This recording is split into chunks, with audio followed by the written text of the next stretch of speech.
ਅੱਜ ਜਾਣਦੇ ਹਾਂ ਡਾਕਟਰ ਕਿਰਨਜੀਤ ਸਿੱਧੂ ਕੋਲੋਂ ਕੀ ਹੈ ਟੀਬੀ ਦੀ ਬਿਮਾਰੀ, ਕਿਉਂ ਸ਼ਿਕਾਰ ਹੋਣਾ ਪੈ ਰਿਹਾ ਹੈ ਟੀਬੀ ਦੀ ਬਿਮਾਰੀ ਤੋਂ। ਅੱਜ ਸਾਡੀ ਟੀਮ ਵੱਲੋਂ ਮੈਡੀਕਲ ਫਰੀਦਕੋਟ ਦੇ ਟੀਬੀ ਵਿਭਾਗ ਦੇ ਡਾਕਟਰ ਕਿਰਨਜੀਤ ਸਿੱਧੂ ਨਾਲ ਵਿਸ਼ੇਸ਼ ਗੱਲਬਾਤ ਦੌਰਾਨ ਦੱਸਿਆ ਕਿ ਕਿਸੇ ਵੀ ਉਮਰ ਦੇ ਮੇਲ ਫੀਮੇਲ ਨੂੰ ਬਿਮਾਰੀ ਦਾ ਸ਼ਿਕਾਰ ਹੋਣਾ ਪੈ ਸਕਦਾ ਹੈ। ਕੀ ਹਨ ਬਿਮਾਰੀ ਦੇ ਲੱਛਣ ਅਤੇ ਕਿਸ ਤਰ੍ਹਾਂ ਮਰੀਜ਼ ਦਾ ਇਲਾਜ ਕੀਤਾ ਜਾਂਦਾ ਹੈ।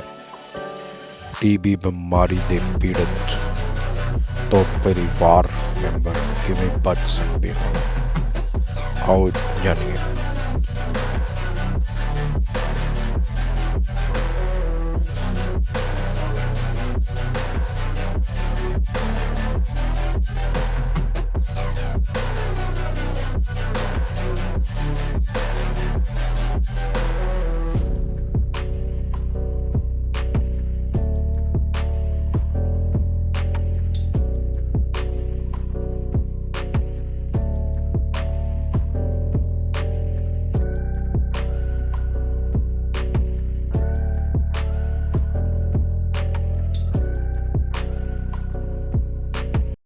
सबसे ये अपने जी टीबी की बीमारी है, ये की बीमारी है जी, की ये निकलने लक्षण है?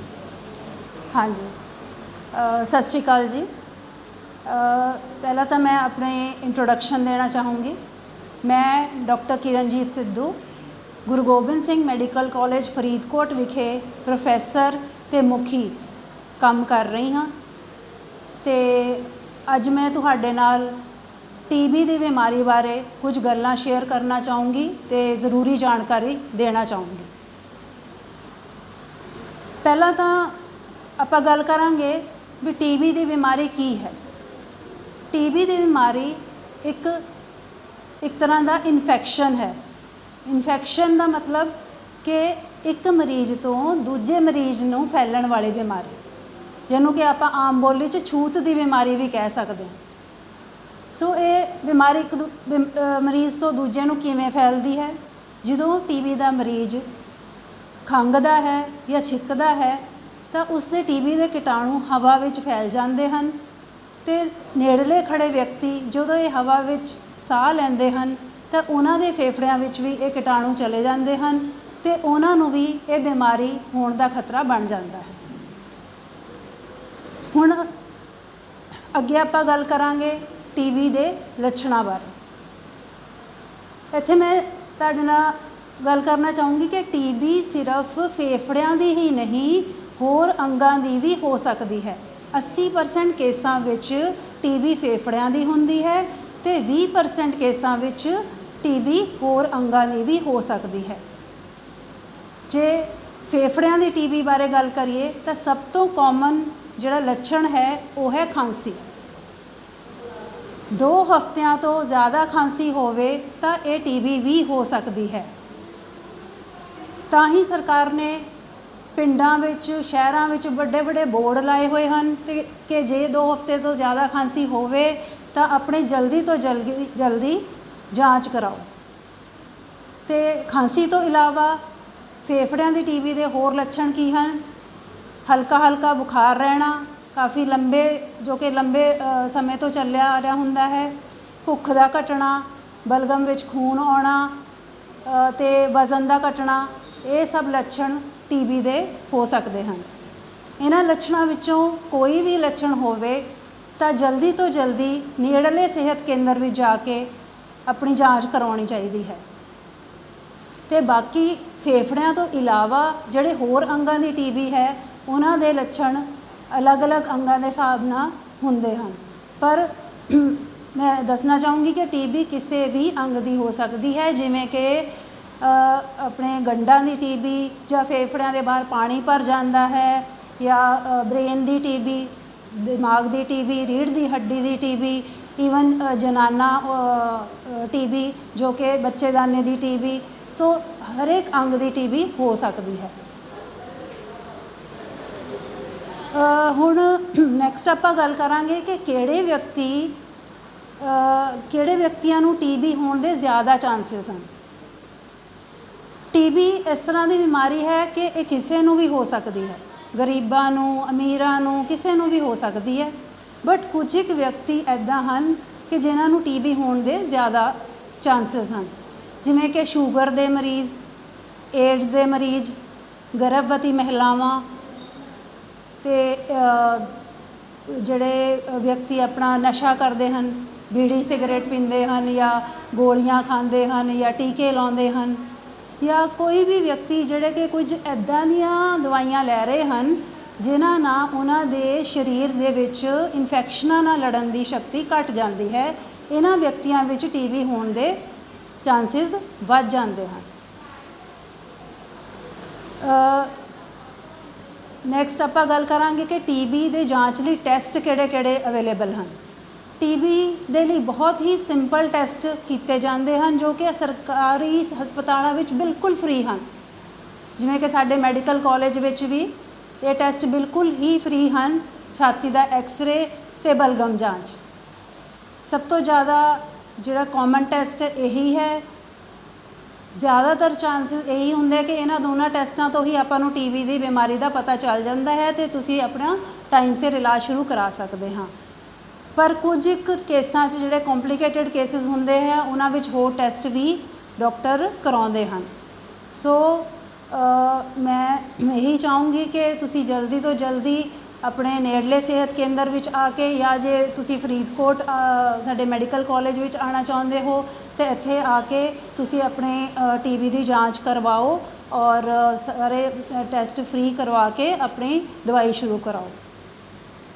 ਡਾਕਟਰ ਸਾਹਿਬ, ਆਪਣੇ ਜਿਹੜੇ ਹੈਗੇ ਆ ਮੈਡੀਕਲ ਕਾਲਜ ਦੇ ਵਿੱਚ ਕਿਹੜੇ ਡਿਸਟ੍ਰਿਕਟ ਦੇ ਪੇਸ਼ੈਂਟ ਆ ਰਹੇ ਹੈ ਜੀ? ਦੇਖੋ, ਸਾਡੇ ਇੱਥੇ ਮੈਡੀਕਲ ਕਾਲਜ ਦੇ ਆਲੇ ਦੁਆਲੇ ਜਿੰਨੇ ਵੀ ਜ਼ਿਲ੍ਹੇ ਹੈ, ਜਿਵੇਂ ਫਿਰੋਜ਼ਪੁਰ, ਫਾਜ਼ਿਲਕਾ, ਅਬੋਹਰ, ਇੱਧਰੋਂ ਮੁਕਤਸਰ, ਮੋਗਾ, ਈਵਨ ਲੁਧਿਆਣੇ ਤੱਕ, ਠੀਕ ਹੈ, ਲੁਧਿਆਣਾ, ਮਾਨਸਾ, ਇੱਥੋਂ ਤੱਕ ਦੇ ਪੇਸ਼ੈਂਟ ਸਾਡੇ ਕੋਲ ਆਪਣਾ ਇਲਾਜ ਕਰਾਉਣ ਆਉਂਦੇ ਹਨ।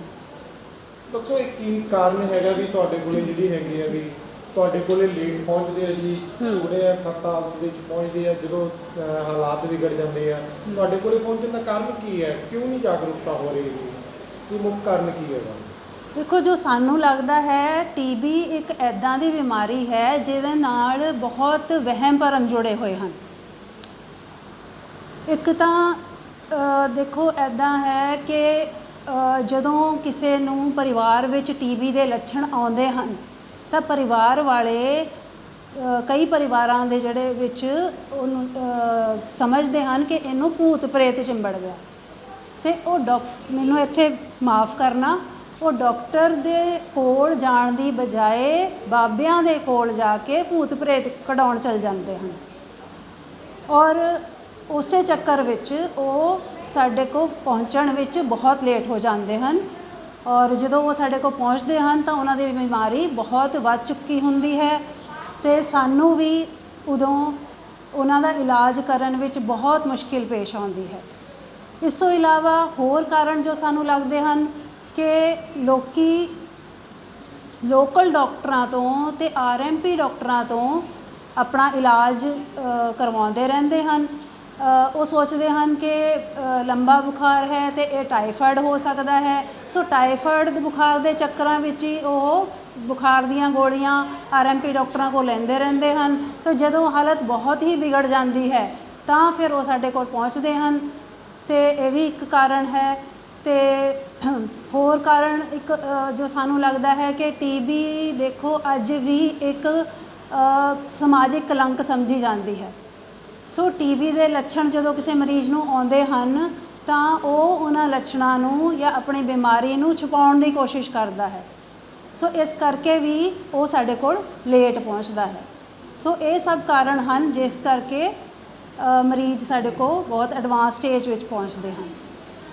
ਡਾਕਟਰ ਸਾਹਿਬ, ਜਿਹੜੇ ਟੀਬੀ ਦੀ ਬਿਮਾਰੀ ਤੁਸੀਂ ਦੱਸਿਆ ਹੈਗਾ, ਇਹ ਕਿਵੇਂ ਪੀੜ੍ਹੀ ਦਰ ਪੀੜ੍ਹੀ ਚੱਲਦੀ ਹੈ ਕਿ ਕਿਸ ਤਰ੍ਹਾਂ ਚੱਲਦੀ ਹੈ, ਕਿਸ ਤਰ੍ਹਾਂ ਸਟਾਰਟਿੰਗ ਕਿਉਂ ਹੁੰਦੀ ਹੈ? ਇਹ ਦੇਖੋ, ਇਹ ਬਿਮਾਰੀ ਪੀੜ੍ਹੀ ਦਰ ਪੀੜ੍ਹੀ ਤਾਂ ਨਹੀਂ ਚੱਲਦੀ, ਪਰ ਗੱਲ ਇਹ ਹੈ, ਮਤਲਬ ਇਹ ਕੋਈ ਜੈਨੇਟਿਕ ਬਿਮਾਰੀ ਨਹੀਂ ਹੈ ਵੀ ਪੀੜ੍ਹੀ ਦਰ ਪੀੜ੍ਹੀ ਚੱਲਦੀ ਹੈ। ਗੱਲ ਇਹ ਹੈ ਕਿ ਪਰਿਵਾਰਾਂ ਵਿੱਚ ਹੋ ਜਾਂਦੀ ਹੈ, ਕਿਉਂਕਿ ਇੱਕ ਮੈਂਬਰ ਨੂੰ ਜਦੋਂ ਹੁੰਦੀ ਹੈ ਇਹ ਬਿਮਾਰੀ ਤਾਂ ਆਪਾਂ ਪਹਿਲਾਂ ਹੀ ਜ਼ਿਕਰ ਕਰ ਚੁੱਕੇ ਹਾਂ ਵੀ ਇਹ ਸਾਹ ਨਾਲ ਫੈਲਦੀ ਹੈ, ਤੇ ਫਿਰ ਉਸ ਫੈਮਿਲੀ ਵਿੱਚ ਹੋਰ ਫੈਮਿਲੀ ਮੈਂਬਰਾਂ ਨੂੰ ਵੀ ਹੋ ਜਾਂਦੀ ਹੈ।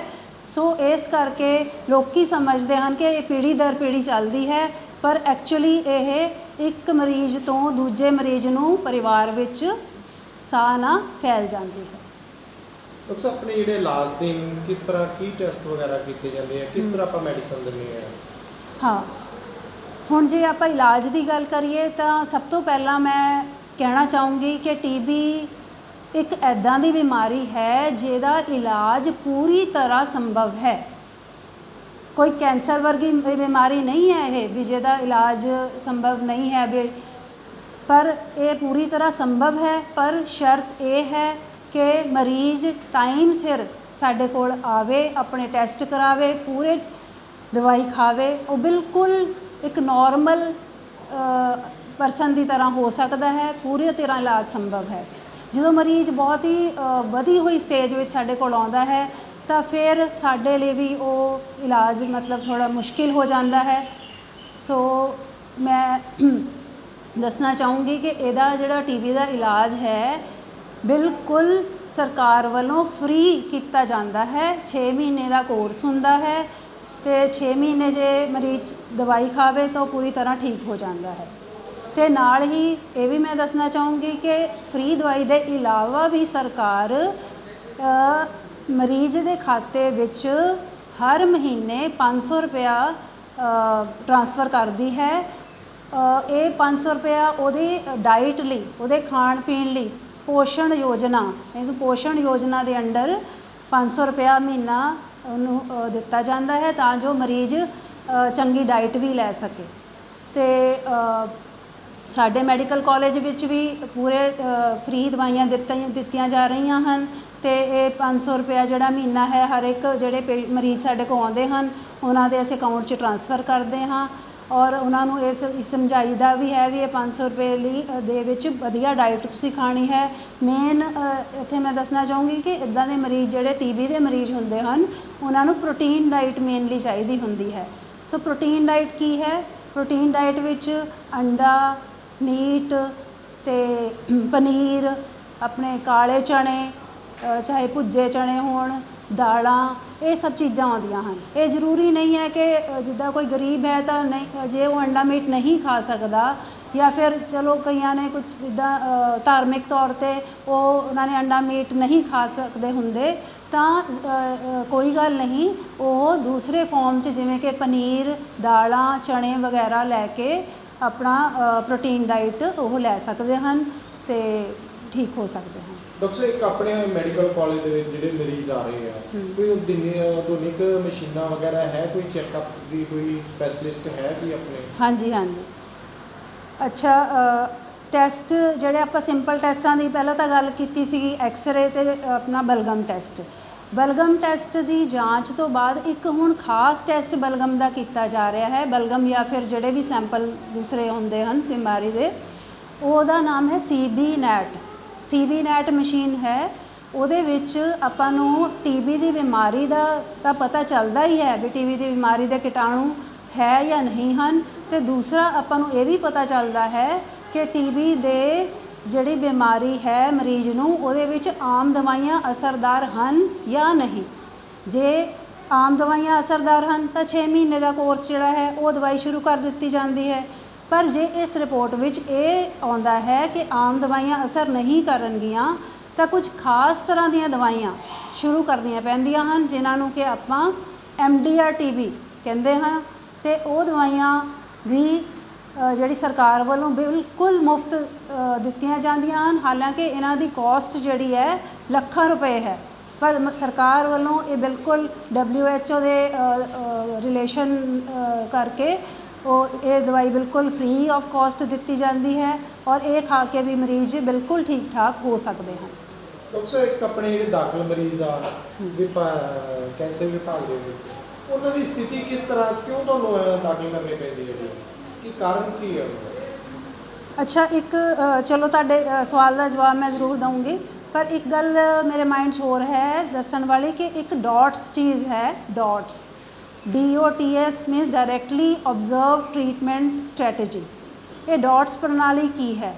ਡੌਟਸ ਪ੍ਰਣਾਲੀ ਸਰਕਾਰ ਨੇ ਇਸ ਲਈ ਸ਼ੁਰੂ ਕੀਤੀ ਸੀ ਵੀ ਜਿਹੜਾ ਮਰੀਜ਼ ਹੈ ਉਹ ਕਿਸੇ ਸਿਹਤ ਕਰਮਚਾਰੀ ਜਾਂ ਫਿਰ ਆਸ਼ਾ ਵਰਕਰ ਦੇ ਸਾਹਮਣੇ ਦਵਾਈ ਖਾਵੇ, ਤਾਂ ਕਿ ਮਰੀਜ਼ ਦਾ ਜਿਹੜਾ ਦਵਾਈ ਦਾ ਕੋਰਸ ਹੈ ਉਹ ਪੂਰਾ ਹੋ ਸਕੇ, ਤਾਂ ਕਿ ਇਨਸ਼ੋਰ ਹੋ ਸਕੇ ਕਿ ਮਰੀਜ਼ ਨੇ ਪੂਰੀ ਦਵਾਈ ਖਾਧੀ ਹੈ। ਅਤੇ ਦੂਜੀ ਗੱਲ ਇਹ ਹੈ ਕਿ ਅਗਰ ਮਰੀਜ਼ ਨੂੰ ਕੋਈ ਵੀ ਮਤਲਬ ਸਾਈਡ ਇਫੈਕਟ ਆਉਂਦਾ ਹੈ ਤਾਂ ਉਹ ਖੁੱਲ੍ਹ ਕੇ ਆਪਣੇ ਆਸ਼ਾ ਵਰਕਰ ਨੂੰ ਦੱਸ ਸਕਦਾ ਹੈ, ਅਤੇ ਆਸ਼ਾ ਵਰਕਰ ਜੇ ਲੋੜ ਹੋਵੇ ਤਾਂ ਉਹਨੂੰ ਰੈਫਰ ਵੀ ਆਪਣੇ ਵੱਡੇ ਹਸਪਤਾਲ ਵਿੱਚ ਰੈਫਰ ਕਰ ਸਕਦੇ ਹਨ। ਸੋ ਇਹ ਹੁਣ ਮਤਲਬ TB ਦੀ ਦਵਾਈ ਇੱਕ ਤਰ੍ਹਾਂ ਦੀ ਸਰਕਾਰ ਨੇ ਘਰ ਘਰ ਪਹੁੰਚਾ ਦਿੱਤੀ ਹੈ, ਪਿੰਡਾਂ ਪਿੰਡਾਂ 'ਚ ਪਹੁੰਚਾ ਦਿੱਤੀ ਹੈ। ਮਰੀਜ਼ ਨੂੰ ਹਸਪਤਾਲ ਵਿੱਚ ਵੀ ਆਉਣ ਦੀ ਲੋੜ ਨਹੀਂ ਹੈ, 6 ਮਹੀਨੇ ਉਹ ਆਸ਼ਾ ਵਰਕਰ ਤੋਂ ਹੀ ਦਵਾਈ ਲੈ ਸਕਦਾ ਹੈ। ਡਾਕਟਰ ਸਾਹਿਬ, ਜਿਹੜੇ ਤੁਸੀਂ ਦੱਸਿਆ ਹੈਗਾ ਵੀ ਅਸੀਂ ਘਰ ਘਰ ਮੈਡੀਸਨ ਪਹੁੰਚਾ ਦਿੱਤੀ ਗਈ ਹੈ, ਇਹ ਕਿਸ ਤਰ੍ਹਾਂ ਤੁਹਾਡੇ ਕੋਈ ਜਿਸ ਤਰ੍ਹਾਂ ਪਿੰਡਾਂ ਦੇ ਵਿੱਚ ਆਂਗਣਵਾੜੀ ਸੈਂਟਰ ਬਣੇ ਆ ਜਾਂ ਤੁਹਾਡੇ ਡਿਸਪੈਂਸਰੀਆਂ ਬਣੀਆਂ ਉੱਥੇ ਦੇ ਰਹੇ ਆ, ਜਾਂ ਕਿਸ ਤਰ੍ਹਾਂ ਤੁਹਾਡੀ ਜਿਹੜੀ ਮੈਡੀਸਨ ਦੇ ਰਹੇ ਆ?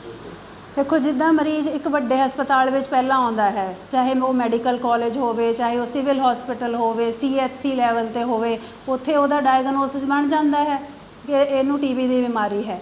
ਤਾਂ ਉਸ ਤੋਂ ਬਾਅਦ ਉਹਨੂੰ 6 ਮਹੀਨੇ ਸਾਡੇ ਕੋਲ ਆਉਣ ਦੀ ਕੋਈ ਲੋੜ ਨਹੀਂ ਹੈ।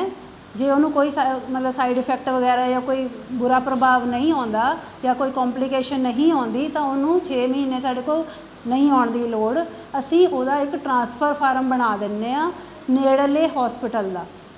ਈਵਨ ਉਹ ਨੇੜਲੇ ਹੌਸਪੀਟਲ ਵਾਲੇ ਵੀ ਆਸ਼ਾ ਵਰਕਰ ਨੂੰ ਬੁਲਾ ਕੇ, ਉਸ ਪਿੰਡ ਦੀ ਆਸ਼ਾ ਵਰਕਰ ਜਾਂ ANM ਨੂੰ ਬੁਲਾ ਕੇ ਉਹਦਾ ਜਿਹੜਾ ਪੂਰੀ 6 ਮਹੀਨੇ ਦੀ ਦਵਾਈ ਦਾ ਡੱਬਾ ਜਿਹੜਾ ਹੁੰਦਾ ਹੈ ਉਹਨੂੰ ਇਸ਼ੂ ਕਰ ਦਿੱਤਾ ਜਾਂਦਾ ਹੈ ਆਸ਼ਾ ਵਰਕਰ ਨੂੰ, ਅਤੇ ਉਹ ਉਹਨੂੰ ਟਾਈਮ ਸਿਰ ਜਿੱਦਾਂ ਵੀ ਐਜ਼ ਕੋਰਸ ਉਹਨਾਂ ਦੀ ਪੂਰੀ ਟ੍ਰੇਨਿੰਗ ਕੀਤੀ ਹੁੰਦੀ ਹੈ ਉਹਨਾਂ ਨੇ, ਆਸ਼ਾ ਵਰਕਰਾਂ ਨੇ ਐਜ਼ ਪਰ ਟ੍ਰੇਨਿੰਗ ਉਹ ਉਹਨਾਂ ਨੂੰ ਦਵਾਈ ਖਵਾਉਂਦੀਆਂ ਹਨ।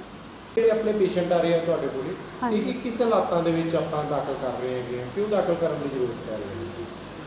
ਦੇਖੋ, ਇੱਦਾਂ ਹੈਗਾ ਕਿ ਜਿਹੜੇ ਸਰਾਊਂਡਿੰਗ ਸਾਡੇ ਜ਼ਿਲ੍ਹੇ ਹੈਗੇ ਆ ਉੱਥੋਂ ਸਾਡੇ ਪੇਸ਼ੈਂਟ ਆ ਰਹੇ ਆ, ਪਰ ਕੁਛ ਇੱਕ ਮਰੀਜ਼ ਸਾਡੇ ਬਹੁਤ ਹੀ ਐਡਵਾਂਸ ਸਟੇਜ ਵਿੱਚ, ਵਧੀ ਹੋਈ ਸਟੇਜ ਵਿੱਚ ਪਹੁੰਚਦੇ ਹਨ, ਜਿਨ੍ਹਾਂ ਦੇ ਕਿ ਦੋਨੋਂ ਫੇਫੜੇ ਗਲੇ ਹੁੰਦੇ ਹਨ। TB ਦੀ ਬਿਮਾਰੀ ਨਾਲ ਕੋਈ ਉਹਨਾਂ ਦੇ ਸਾਹ ਲੈਣ ਦੀ ਜਗ੍ਹਾ ਨਹੀਂ ਬਚੀ ਹੁੰਦੀ। ਸੋ ਇੱਦਾਂ ਦੇ ਮਰੀਜ਼ ਜਿਹੜੇ ਹੈਗੇ ਆ ਉਹ ਸਾਨੂੰ ਦਾਖਲ ਕਰਨੇ ਪੈਂਦੇ ਹੈਗੇ ਆ, ਔਰ ਉਸ ਟਾਈਮ ਸਾਨੂੰ ਵੀ ਬੜਾ ਦੁੱਖ ਲੱਗਦਾ ਹੈ ਕਿ ਅਸੀਂ ਉਹਨਾਂ ਕੇਸਾਂ ਵਿੱਚ ਕੁਝ ਬਹੁਤ ਜ਼ਿਆਦਾ ਨਹੀਂ ਕਰ ਪਾਉਂਦੇ। ਕੋਸ਼ਿਸ਼ ਕਰਦੇ ਹਾਂ, ਉਹਨਾਂ ਨੂੰ ਪੂਰੀ ਕੋਸ਼ਿਸ਼ ਅਸੀਂ ਕਰੀਦੀ ਹੈ ਵੀ ਜੋ ਵੀ ਸਾਡੇ ਵੱਲੋਂ ਹੋ ਸਕਦਾ ਹੈ, ਪਰ ਉਹ ਇੰਨੇ ਕੁ ਵਧੀ ਹੋਈ ਸਟੇਜ ਵਿੱਚ ਪਹੁੰਚਦੇ ਹਨ ਕਿ ਅਸੀਂ ਕਈ ਵਾਰੀ ਇੱਦਾਂ ਹੁੰਦਾ ਹੈ ਕਿ ਪੇਸ਼ੈਂਟ ਐਕਸਪਾਇਰ ਹੋ ਜਾਂਦਾ ਹੈ ਸਾਡੇ ਪੂਰੀ ਕੋਸ਼ਿਸ਼ ਕਰਨ ਦੇ ਬਾਵਜੂਦ ਵੀ। ਸੋ ਮੇਰੀ ਬੇਨਤੀ ਇਹੀ ਹੈ ਕਿ ਇੱਕ ਤਾਂ ਮਰੀਜ਼ ਜਿਹੜੇ ਹੈ ਆਪ ਆਪਣੇ ਜਦੋਂ ਵੀ ਕੋਈ ਇੱਦਾਂ ਦੇ TB ਦੇ ਲੱਛਣ ਹੋਣ ਤਾਂ ਜਲਦੀ ਤੋਂ ਜਲਦੀ ਨੇੜਲੇ ਸਿਹਤ ਕੇਂਦਰ ਵਿੱਚ ਜਾ ਕੇ ਆਪਣੀ ਜਾਂਚ ਕਰਾਉਣ, ਅਤੇ ਲੋਕਲ ਡਾਕਟਰਾਂ ਅਤੇ ਜਿੱਦਾਂ ਆਪਾਂ ਪਹਿਲਾਂ ਗੱਲ ਕੀਤੀ ਵੀ ਭੂਤ ਪ੍ਰੇਤਾਂ ਦੇ ਬਾਬਿਆਂ ਦੇ ਚੱਕਰਾਂ ਵਿੱਚ ਨਾ ਪੈਣ। TB ਦੇਖੋ ਇੱਕ ਬਿਮਾਰੀ ਹੈ ਔਰ ਇਹਨੂੰ ਬਿਮਾਰੀ ਦੇ ਤੌਰ 'ਤੇ ਲੈਣਾ ਚਾਹੀਦਾ ਹੈ, ਇਹ ਕੋਈ ਸਮਾਜਿਕ ਕਲੰਕ ਨਹੀਂ ਹੈ। ਸੋ ਮੇਰੀ ਫਿਰ ਹੱਥ ਜੋੜ ਕੇ ਬੇਨਤੀ ਇਹੀ ਹੈ ਕਿ ਤੁਸੀਂ ਟਾਈਮ ਸਿਰ ਆਪਣਾ ਸਿਹਤ ਕੇਂਦਰਾਂ 'ਚ ਆ ਕੇ ਇਸ ਦੀ ਜਾਂਚ ਕਰਵਾਓ ਅਤੇ ਇਸ ਦਾ ਇਲਾਜ ਕਰਾਓ, ਤਾਂ ਕਿ ਇਸ ਬਿਮਾਰੀ ਨੂੰ ਠੱਲ ਪਾਇਆ ਜਾ ਸਕੇ। ਔਰ ਆਪਣੇ ਪ੍ਰਧਾਨ ਮੰਤਰੀ ਸਾਹਿਬ ਜੀ ਨਰਿੰਦਰ ਮੋਦੀ ਜੀ ਨੇ ਵੀ ਆਪਣੇ ਇੱਕ ਮੁਹਿੰਮ ਚਲਾ ਰੱਖੀ ਹੈ ਕਿ 2025 ਤੱਕ ਆਪਾਂ TB ਨੂੰ ਐਲੀਮੀਨੇਟ ਕਰਨਾ ਹੈ। ਐਲੀਮੀਨੇਟ ਮਤਲਬ TB ਦਾ ਜਿਹੜਾ ਨੂੰ ਬਹੁਤ ਘੱਟ ਮਤਲਬ ਕਰਨਾ ਹੈਗਾ।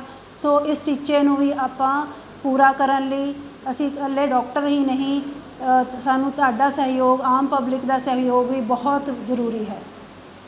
ਡਾਕਟਰ ਸਾਹਿਬ, ਇੱਕ ਜਿਹੜੇ ਜਿਸ ਤਰ੍ਹਾਂ TB ਦੇ ਪੇਸ਼ੈਂਟ ਇੱਕ ਘਰ ਦੇ ਵਿੱਚ ਹੁੰਦਾ ਜੀ, ਕੋਈ ਫੈਮਿਲੀ ਮੈਂਬਰਾਂ ਵਾਸਤੇ ਕੋਈ ਮੈਡੀਸਨ ਬਣੀ ਹੈ ਜੀ, ਕੋਈ ਹੈ ਸਰਕਾਰ ਦੀ ਫੈਸਿਲਿਟੀ? ਹਾਂਜੀ ਹਾਂਜੀ, ਇਹ ਦੇਖੋ ਪਹਿਲਾਂ ਤਾਂ ਇਹ ਜਿਹੜੀ ਇੱਕ ਗੋਲੀ ਆਈਸੋਨਾਇਜ਼ਿਡ ਹੁੰਦੀ ਹੈ, ਇਹ ਸਿਰਫ 6 ਸਾਲ ਤੋਂ ਘੱਟ ਬੱਚਿਆਂ ਨੂੰ ਹੀ ਦਿੱਤੀ ਜਾਂਦੀ ਸੀ। ਪਰਿਵਾਰ ਵਿੱਚ ਜਿਹੜੇ 6 ਸਾਲ ਤੋਂ ਘੱਟ ਬੱਚੇ ਹੁੰਦੇ ਸੀਗੇ TB ਦੇ ਮਰੀਜ਼ਾਂ ਦੇ ਪਰਿਵਾਰਾਂ ਦੇ, ਸਿਰਫ ਉਹਨਾਂ ਨੂੰ ਹੀ ਦਿੱਤੀ ਜਾਂਦੀ ਸੀ। ਪਰ ਨਵੀਂ ਗਾਈਡਲਾਈਨਸ ਦੇ ਮੁਤਾਬਿਕ ਸਰਕਾਰ ਹੁਣ ਇਹ ਕਹਿੰਦੀ ਹੈ ਕਿ ਟੀਬੀ ਦੇ ਮਰੀਜ਼ ਦੇ ਜਿਹੜੇ ਜਿੰਨੇ ਵੀ ਫੈਮਿਲੀ ਮੈਂਬਰ ਹੈ ਜਾਂ ਕਲੋਜ਼ ਜਿਹੜੇ ਉਹਦੇ ਕੰਟੈਕਟ ਹੈਗੇ ਆ, ਉਹਦੇ ਕੰਟੈਕਟ ਵਿੱਚ ਪਰਸਨ ਹੈਗੇ ਆ, ਚਾਹੇ ਉਹ ਕੰਮਕਾਰ ਵਿੱਚ ਜਿੱਥੇ ਕੰਮਕਾਰ ਕਰਦਾ ਹੈ, ਉਹਨਾਂ ਨੂੰ ਉਹਨਾਂ ਦਾ ਪਹਿਲਾਂ ਐਕਸਰੇ ਕਰਵਾਇਆ ਜਾਂਦਾ ਹੈ। ਐਕਸਰੇ ਕਰਵਾਉਣ ਤੋਂ ਬਾਅਦ ਜੇ ਉਹਨਾਂ ਦੇ ਕੋਈ ਟੀਬੀ ਨਹੀਂ ਹੈ ਤਾਂ ਉਹਨਾਂ ਨੂੰ ਇੱਕ ਗੋਲੀ ਸ਼ੁਰੂ ਕੀਤੀ ਜਾਂਦੀ ਹੈ ਆਈਸੋਨਾਇਜ਼ਿਡ, ਜੋ ਕਿ 6 ਮਹੀਨੇ ਚੱਲਦੀ ਹੈ, ਤਾਂ ਕਿ ਉਹ ਇਸ ਟੀਬੀ ਦੀ ਬਿਮਾਰੀ ਤੋਂ ਜ਼ਿਆਦਾ ਤੋਂ ਜ਼ਿਆਦਾ ਉਹਨਾਂ ਦਾ ਬਚਾਅ ਹੋ ਸਕੇ।